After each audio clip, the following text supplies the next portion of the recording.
இளைய தளபதி விஜயோட ரசிகர்கள் எவ்வளவு புத்திசாலின்னு ஒரே ஒரு சின்ன இன்சிடென்ட். நான் சமீபத்தில் கோயம்புத்தூர் போயிருந்தேன்.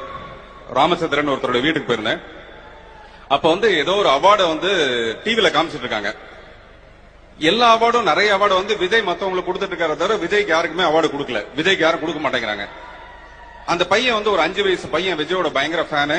அவங்க அம்மா என்ன சொல்றாங்கன்னா, சும்மா அவனை வெறுப்பேத்துறதுக்காக, என்னடா எல்லா அவார்டும் விஜய் கொடுக்கிறாரு தவிர விஜய்க்கு யாருமே கொடுக்க மாட்டேங்கிறாங்கடா அப்படின்னா அந்த பையன் முகம் அப்படியே ஒரு மாதிரி சுண்டி போச்சு. ஒரே ஒரு நிமிஷம் தான் யோசிச்சான். போயிட்டு திரும்பி அவன் சொல்றான், எங்க இளைய தளபதி விஜய் கை நிறைய கொடுப்பாரே தவிர எவங்கிட்டையும் கை நீட்டி வாங்க மாட்டார். இதை யார் சொல்றான்னா, ஒரு 5 வயசு பையன் விஜயோட பயங்கர ஃபேனு. ஆக்சுவலா அந்த ஷோல என்ன நடந்ததுன்னா, கடைசியில பெஸ்ட் ஆக்டர் அவார்டு கடைசியில விஜய் கொடுத்தாங்க. அப்பதான் அவன் முகம் சந்தோஷமா இருந்தது. சோ விஜயோட ஃபேன்ஸ் அவ்வளவு பயங்கர புத்திசாலிங்க.